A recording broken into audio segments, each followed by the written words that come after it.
That's right. It's time for another mock draft. Of course, this is what I would do at each club's position in the draft. And I'm going to make this really simple. This is going to be the last draft with no trades. Yes, Petrarca has requested a trade. We think Sam Flanders is going to be on the move from Gold Coast, St Kilda or Melbourne is probably going to be his destination. Yes, Zach Merritt to Hawthorn is looking more and more likely.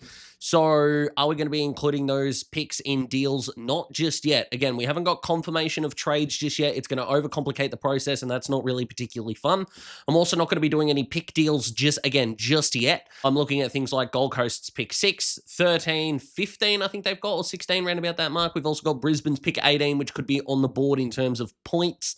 Those sorts of things. You've got clubs like Fremantle and GWS that are hearing reports of wanting to trade out or down, those kinds of things. Again, it's going to overcomplicate a process that's going to bring in a little bit too much guesswork at this point in time, so we're just going with how we're rolling at the moment. We are going to do free agency compensation picks, though, so the Tom DeConing, Jack Silvani, Sam Draper, and Oscar Allen on top of West Coast's pick 19, which is going to be the end of first round pick. That West Coast one is going to come before Carlton, which is going to come before Essendon. Now, I could be wrong on this, but I think the contract that is deemed less money is the one that gets picked later, so Carlton's would become before Essendon. So I could be wrong on that, but, this is just a bit of fun, jeepers. So, yeah, let's get into it. The Eagles at 1 stay with Willem Dersma. I find this very hard to justify changing at this point. I know there are West Coast fans in my comments that go, don't want him. And I'm not saying this to them exactly, but I feel like a lot of the footballing public, if this dude's last name was Willem Jones, which is something I've said like 4 times in my mock drafts, but I'm kind of running out of new things to say about Willem. He just keeps delivering, as you would hope a number 1 prospect would do, or a very high prospect would do. And I think he would just be a part of the engine room, although it's not midfield or die in terms of where Dersman can play. He can play across all 3 lines.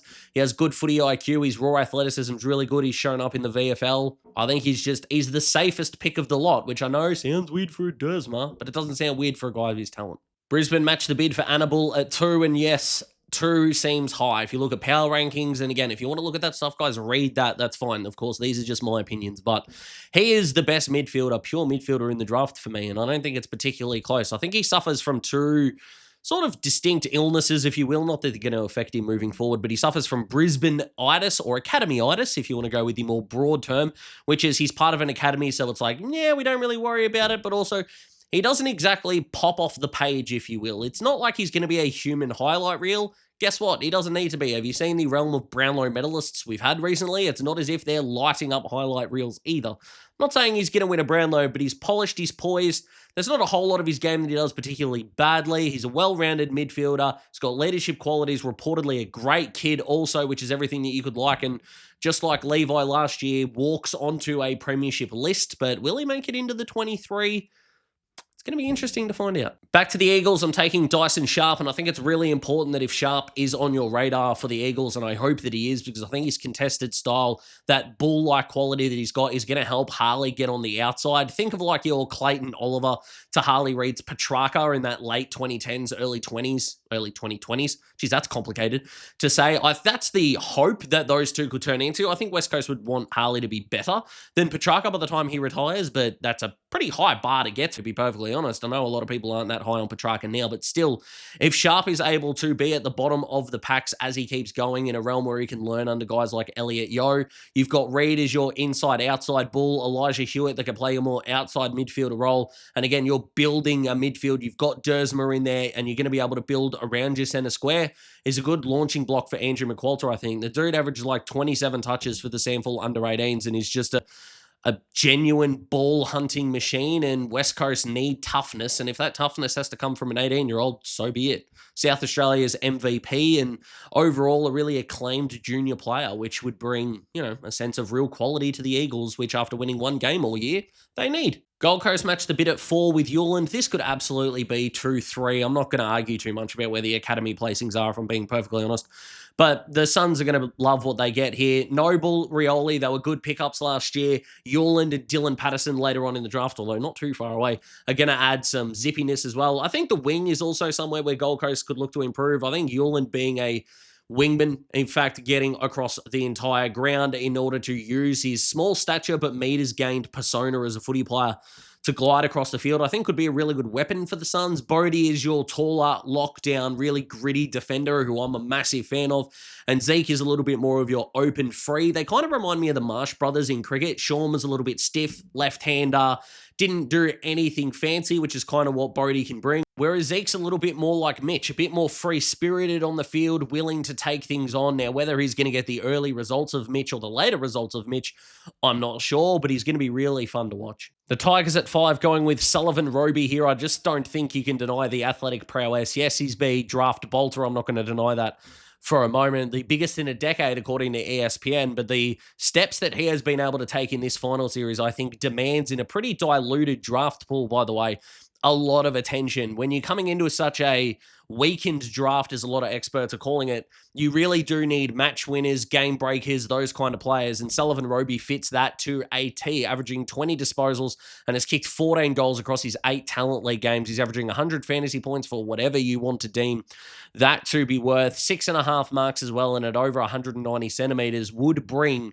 a sense of that high half forward that we have grown to be accustomed to in the AFL, with the ability to not only find the footy, but hit the scoreboard. Imagine if Jack Gunston, someone of that height, was able to play the role of a Dylan Moore, for example. That would be what Richmond, or anyone that picks up Sullivan, can hope he can turn into. And those numbers now at 192 centimeters, 20 touches, 1.8 goals a game, that's what they are. Would be an extraordinary pickup, would be a definite project, but geez, it could pay off in the back end. Richmond at 6, still going with Josh Lindsay. They just need good ball movers, for crying out loud. Tom Brown and Sam Banks can't be the only good ball users in this side. And for someone that can grow into a more midfield role, Taj Houghton, he's also going to be a guy with clean ball skills, which we love. But if he's going to start his career with, of course, Taranto and Hopper still there, probably outside of the contest, then guys like Lindsay, Houghton, these kind of guys, and of course Josh Smiley is probably going to be your next up in terms of that centre bounce, is you're just going to need classy ball users, and that's what Lindsay brings in spades. He finds the footy, beautiful left foot kick, finds it over 22 times, and just delivers when you need him to. I feel like he's going a little bit underappreciated in a lot of power rankings articles that I am seeing, but I just don't understand why you wouldn't want someone this clean, that good by foot to fall that far. I'm not having it. Another one suffering from academy-itis, Dylan Patterson, the Rocket, coming through. Again, good ball user, nice and tall. I wonder if he's got the tank and endurance, but of course he doesn't need it at 18, and it's not as if he needs to step in and play a significant role. We haven't seen a lot of Jake Rogers yet, who was part of the Gold Coast Academy a few years ago, but he's played a role at times. Again, in terms of the depth chart, you've still got Will Powell, you've still got Noble, Rioli, and if they are going to play Hewlin down back, that means Patterson's got to find a role somewhere else. A little bit like Hewlin, though, could he upgrade himself to a wing position? Maybe. We will see. It's not as if Gold Coast don't have wingmen, but they also don't have small forwards either. So it's like, can we plug and play somewhere? That's obviously not going to be Patterson's role. They're going to need to find small forwards from somewhere else. But in terms of being able to deliver the ball nice and quick, nice and fast to Ben King and Jed Walter, yeah, that's why they want Dylan Patterson, and I don't blame them for matching a bid. Essendon at 8 take Cooper Duff Tytler, the CDT. Now, he is going to fall in my version of the mock draft, I think, more than he's going to on the night. I'm more than happy to admit that. And yes, Essendon do have Visentini and Nick Bryan, even with Todd Goldstein going. However, I am of the belief that if Sean Darcy doesn't get to Essendon, and there is every chance that does not happen, by the way, so if Sean Darcy does get to Essendon, this pick is obviously not going to be CDT. I recognise that, but like I said, the trades haven't kicked in yet, so I'm not going there. But if Sean Darcy is someone that they're chasing, then clearly I'm ready to go out there and say that Nick Bryan and Visentini aren't exactly whetting the appetite of the Bombers behind the scenes, and maybe Nick Bryan is one that if Sean Darcy does get traded to the Bombers is one that other clubs could potentially look at. But outside of all that discussion, CDT is Tim English 2.0. English went in the first round of the draft. I don't see why CDT wouldn't in this regard, and I think the Bombers would be a really good fit considering that getting around the ground and causing an impact outside of the centre bounce is something that every club wants their ruckman to do. He does it better than anyone else and can get forward and look attacking on the scoreboard. Has had a couple of goal-kicking woes in some games, but that can come out of his system, I hope, pretty quickly. He is damaging no matter where he is on the ground, and that's going to appeal to a lot of clubs, and in this case, the Bombers as well. Carlton matched the Bombers' bid for Harry Dean. There are just not a lot of good key defenders in this draft, so the fact that Carlton have got dibs on one when centre-half back is the biggest need for them right now is extraordinarily good. This man wants to play back shoulder, can also take an intercept mark. Of course, when you think of players like that, someone like Harris Andrews is always going to be the one to come to mind, and he's a very good fullback in order to want to be like. He's one of the top 5, 6, if not even higher than that, key defenders of the century. And top 3 of the decade for sure. It's him, Wiedering, Taylor, and Wiedering and Taylor can be swapped if you want it to be. I think I probably would, to be perfectly honest with you. But what Dean is going to be able to bring to the Blues, hopefully as he grows into his body and his size, is give them another lockdown weapon, as well as the ability to peel off, intercept play, and help set up from the defensive half, as so many good teams in the competition do. Back to the Bombers, though, who go with Sam Cumming, the South Australian, and I just think that we don't really know a lot about what's going to happen with the Bombers centre bounce next year. The Merritt deal, again, is far from done, even though the likeliness of him getting to Hawthorn is seemingly increasing, but we'll take any kind of presumed bias out of the equation there. Cumming is a forward of centre player that, outside of Isaac Kako from a Smalls point of view, the Bombers just lack at the moment, and it's not looking great in that department. Cumming kicks goals, finds the footy, and he's really dangerous around forward 50 stoppages. A couple of weapons there that the Bombers could badly need, as they have a gluttony of picks in this draft. I have a feeling they'll want to get up and try and take Dersma. If that doesn't work, they're going to try and finagle their way somewhere, whether it's going to be a pick above the 2 that they've got, or they maybe go after Gold Coast's pick 13, which will end up being like 16, and it's going to just get way too messy in this regard, because they do have picks coming out of their ears at this point. But they also need to retain points for their NGA guys, and that's a bit of a problem as well, because West Coast, another team that would make it really easy to try and fly up the draft board, they'll need to match points for Wes Wally, Kobe Evans, and Charlie Banfield as well. So, yeah, this draft is a mess. To St Kilda, and I'm going to go with Sam Grill here. Now, if you are wondering why St Kilda still have this pick, as I said before, this is on the table for Sam Flanders, apparently, which is extraordinary, by the way. But again, if that doesn't work out, because we haven't got anything confirmed yet, I think the Saints want and need to get pace on the ball. Nazaya through the midfield, Jack Sinclair as a hybrid role. The outside class that Grill brings, I think he can absolutely be your run 20 or 30, kick it 50 to 55 down into your forward line. It's sort of like a smaller Isaac Smith-ish type would be the absolute ideal way that Grill goes about this. There are some questions over his actual foot ability, but again, if St Kilda are going to want to play a territory-style game, if they are going to have a forward line that at times is going to feature Max King, is going to feature Isaac Keeler, is going to feature Rowan Marshall potentially. You've also got the likes of Anthony Caminiti, even though he played a little bit down back, could swing forward. Cooper Sharman is going to be up there. The ball in the air is not going to be a bad thing, which I think could maybe compensate for the fact that Grill might not be your perfect kicking the ball 45 degrees on an angle kind of player. If that's not what St Kilda want from him, that's fine. He's still got other weapons he can bring to the table. Hawthorn take Ollie Greaves at pick 12. Yes, this would be on the table for Merritt, guys, I know. But if that doesn't happen and we don't get Merritt or Petrarca, James Worpel is on the move. Henry Huswaite's going to go, looks like, to either Essendon or Richmond at this point, which means the midfield depth is going to be tested. You are relying on an injury-prone last 2 years Will Day. You are relying on Jai Newcomb, who has been very much relied upon, but we saw what the midfield was like when he was tagged out of games. What are we going to expect from Ward? Cam McKenzie is officially now more potential than output, which granted is what Josh Ward was coming into this year, and he proved me wrong for the most part. So why not go and get another really tall, really solid midfielder? Greaves should have been a part of our NGA Academy anyway, but hey, the AFL just said no and changing rules and making them inconsistent, because why wouldn't you at the end of the day? But he looks like he would play for Geelong, but we would love him immensely if he was able to grow into the kind of player that we would want him to. He went forward in a Talent League final and kicked 4 in a quarter.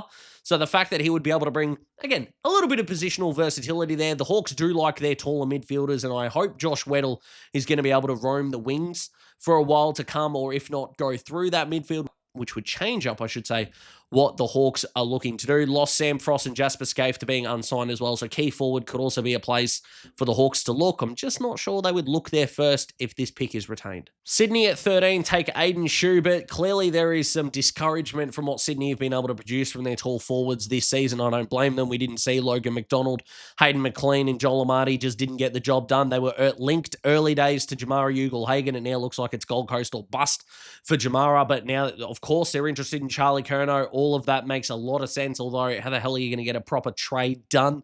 It's going to be hard to see. So again, if this pick is retained, which makes a lot of sense, the fact that this pick would be retained in this scenario, if you are on the hunt for a tall forward, surely you would start there. You're going to lose Jack Bullard to Collingwood, it looks like. Schubert is the best contested marker in this draft. He looks the most AFL ready to go. Struggled a little bit at Sandford level, I suppose, but 18-year-old key forward, we can expect that a little bit. His numbers at Sandford under 18 levels have been extraordinary, and throughout the national championships looked really dangerous. Solid set shot at goal as well, and would fill a need that the Swans are looking for before someone bids on Max King. The Dogs at 14 go with the guy that I always give to the Bulldogs in Lockie Doverston, because it just makes too much sense. He's the best small forward in this draft. Yes, the Dogs are getting Cody Waitman back. Yes, they were the number, one in the competition for points scored this season. Why are they going offense? Why aren't they going defense? Because the type of defender that they're after, like they want Cal Wilkie.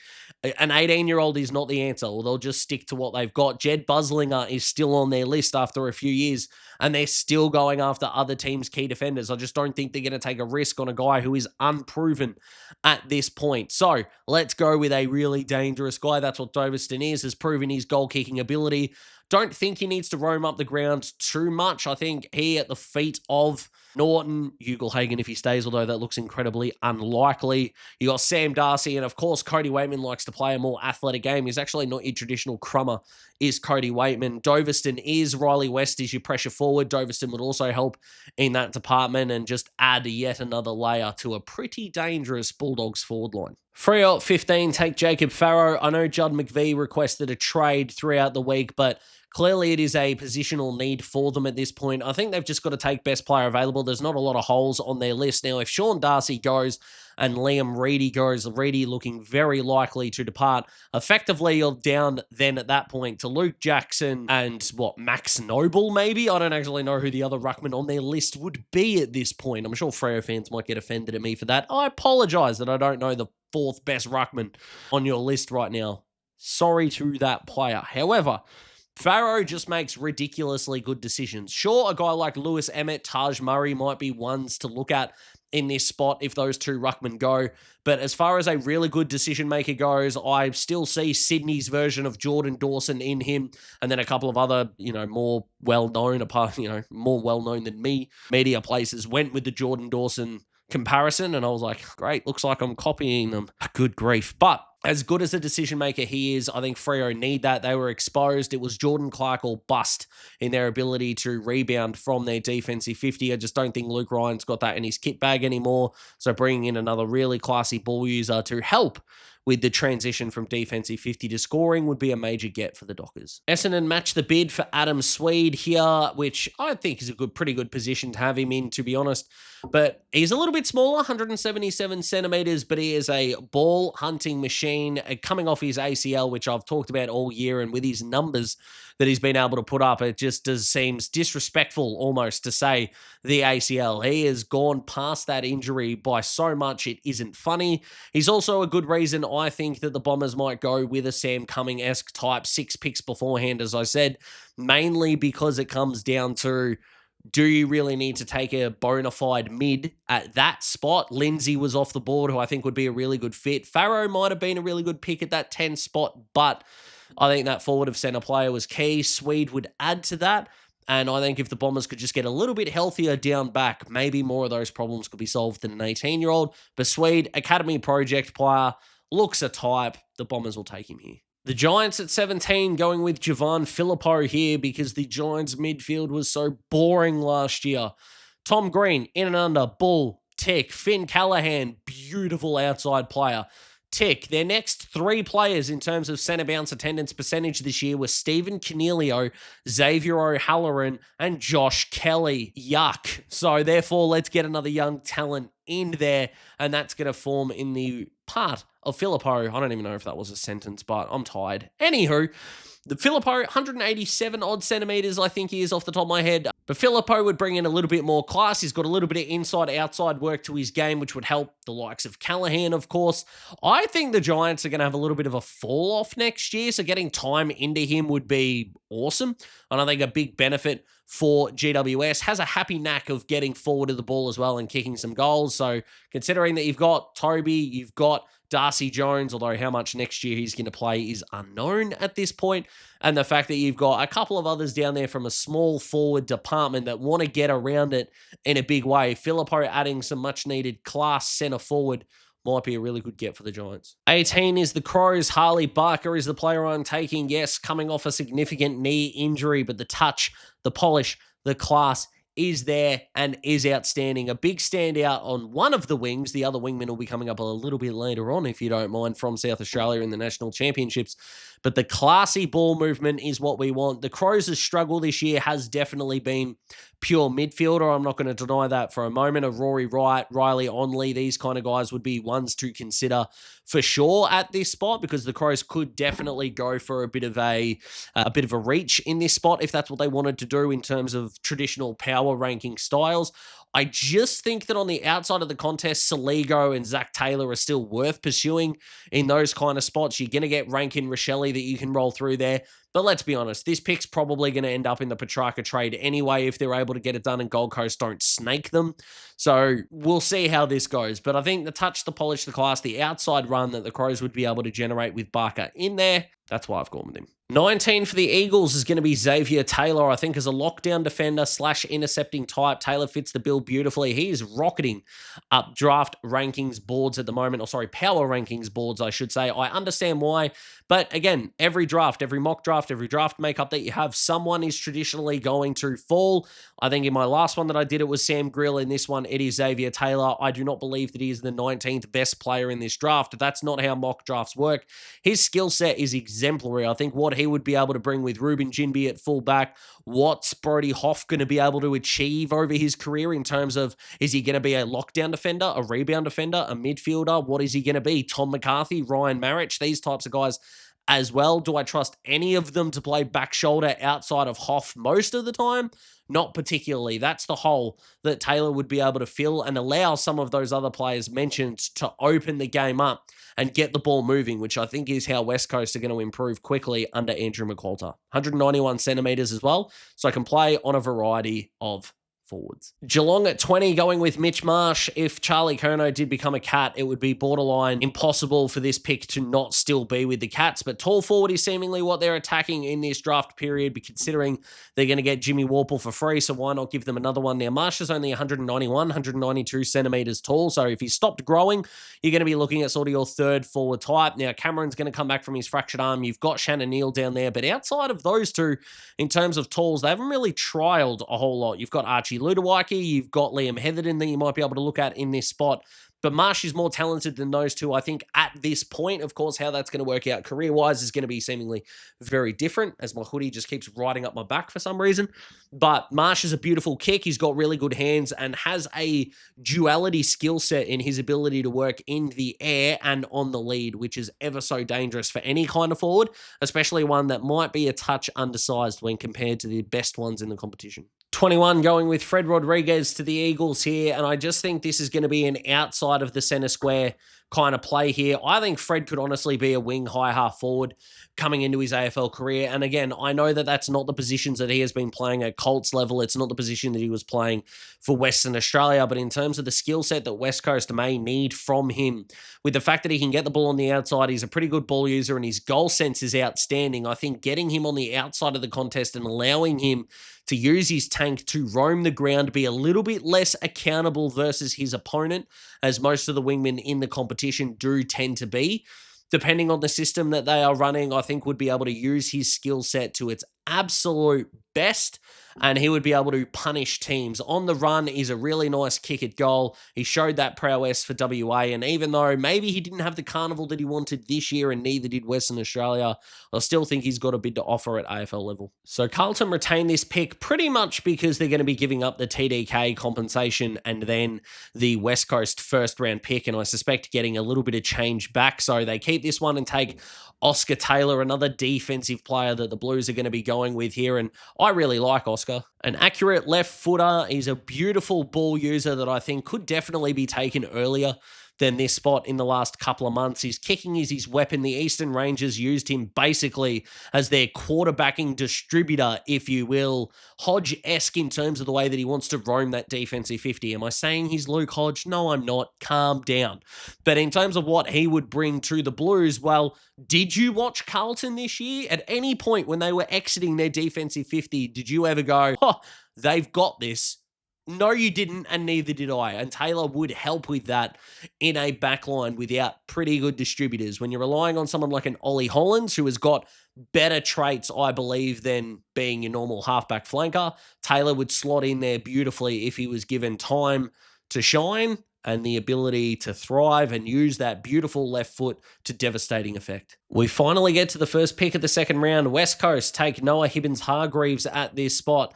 In terms of a man who is forward of the footy and going to play forward of the footy, at his best looks like a Toby Green-esque kind of player. Again, it's not an exact comparison. They never really are, but has been a little bit inconsistent. West Coast would want to be bringing the best out of him. You don't have 29-5 in a schoolboy game if you're an absolute scrub, and I definitely don't think he is that. But if you are going to be a rebuilding team, I should say, and West Coast are definitely that, you are going to want consistent playmakers in your side. He's got the playmaking part down. The next step is, of course, that consistency. Ultra clever around the goals, would need to find himself getting involved at the next level in a big way, but he's definitely a guy who, if he starts games well, can genuinely rip them apart, which West Coast don't have a lot of. North Melbourne get involved for the first time and take Max Kondoyanis in this version of my mock draft for one very simple reason. They need defenders. Now, he's not your traditional key defender, although he is above 190 centimeters. But when I tell you a tallish third defender who is not only a strong interceptor, but bloody elite by foot, you're probably going to be thinking of your James Sicily and Jordan Ridley types, and that would be pretty damn handy to have at the next level for the Kangaroos. Now, he's not a terrible back shoulder defender at all, by the way, and he's so clean below his knees, but clearly they want to invest in Matt Whitlock at this point in time. They want to go after Jordan Butts, so I don't think they necessarily need to draft another 195 centimeter guy, and there's not too many of them in this draft, by the way. Jasper Hay for Tasmania would probably be the next standout, to be completely honest with you, and I don't think he is in nearly anyone's top 40 at this point in time. So you're going to be able to bring two things to the fore that the Kangaroos don't have. Good ball use coming out of the back half from a relative tall, and a guy who is going to be able to be a bit of a hybrid for you. Usually their defenders are pretty one note in terms of their skill set. He brings a lot to the table. I like it as a bit of a project pick for the Kangaroos in terms of, I like it as a little bit of your traditional power rankings reach here for the Kangaroos, but he fits a role and a need, which is massive. Essendon match a bid for Hussein El Akar here, and he's just a really clever small forward. He, alongside Sam Cumming, and they are not the same player, by the way, but in this iteration of the mock draft, you get a guy who you can put opposite Isaac Kako in terms of your really dangerous forwards. Cumming can be a guy who goes up the ground in order to find the footy, and you've got yourself a really good pairing there alongside Nate Caddy and others, of course, inside that Bombers forward 50. He's a really clever player. He kicks goals for fun. He's going to have good footy nous, and he's going to take pressure off Isaac Kako, as he is currently the lone small forward target there.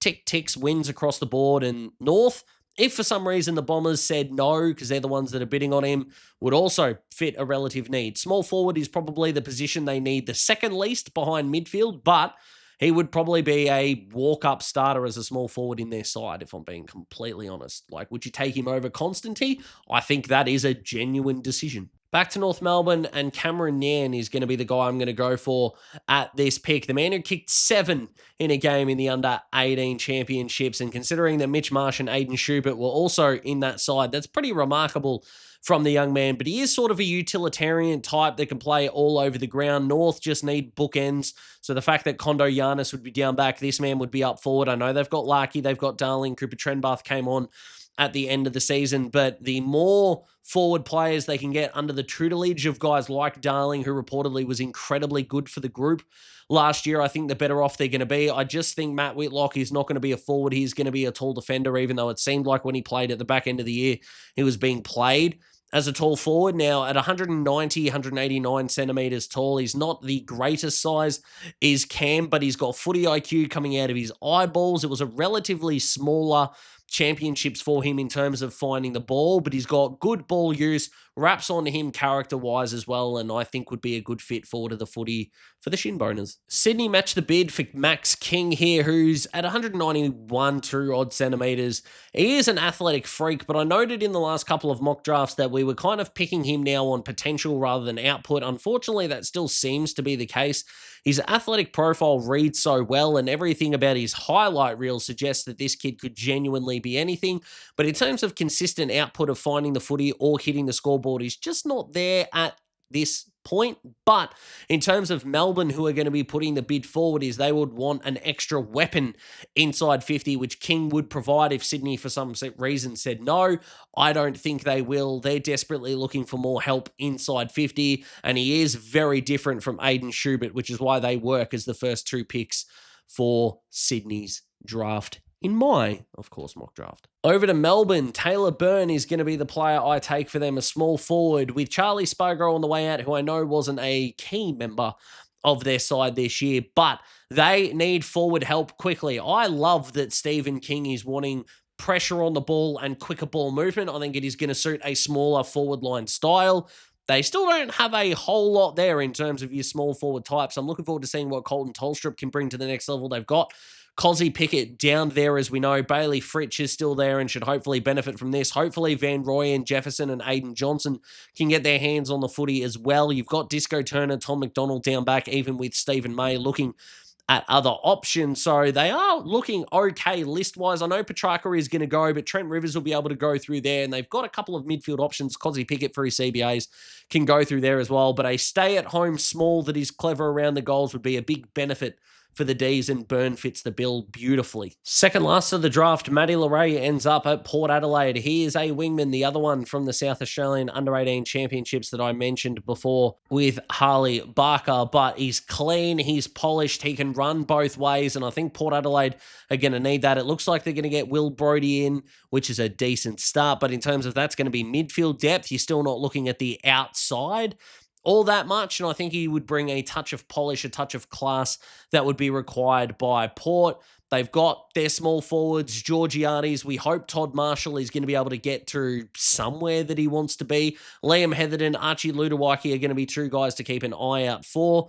Depending on what happens with their ruck situation with Vizentini and, of course, Jordan Sweet, who's going to be your number 1. I'm not sure whether Ivan Soldo is going to have a big role to play moving forward. They could definitely look at a Lewis Emmett. They could look at a Taj Murray. They could look at these kind of guys that are around, but they're definitely not going to go midfield here. There's not a good enough key defender to run with. And it's not as if Leray is a consolation prize, by the way. He is a very nice footballer, but would add something to Port Adelaide as quickly as he is selected, I reckon. And we end with the Hawks, who go with Archie Ludowici. I've spoken about him a couple of times now. We deliver him to the Hawks with Jasper Scaife off the list. Sam Frost off the list as well, but the Hawks have got Noah Mraz, who of course they didn't debut this year. Even with Zach Merritt potentially not coming, with James Warple and Henry Huswaite that look like they are leaving, I'm not sure the Hawks are going to take 2 midfielders. They've already got Ollie Greaves in this draft already, so now you're looking at what they're able to do moving forward with the list. The gluttony of small forwards, defense is fine. We've got wingmen coming out of our eyeballs. Why wouldn't you go and get one of the tall forwards? Liam Heatherton is more of your power forward, but I think Ludowici fits more of like a Harry Mackay, if you will, in terms of your tall guys that jump at the footy. Hopefully not the same set shot yips that Harry has shown at times.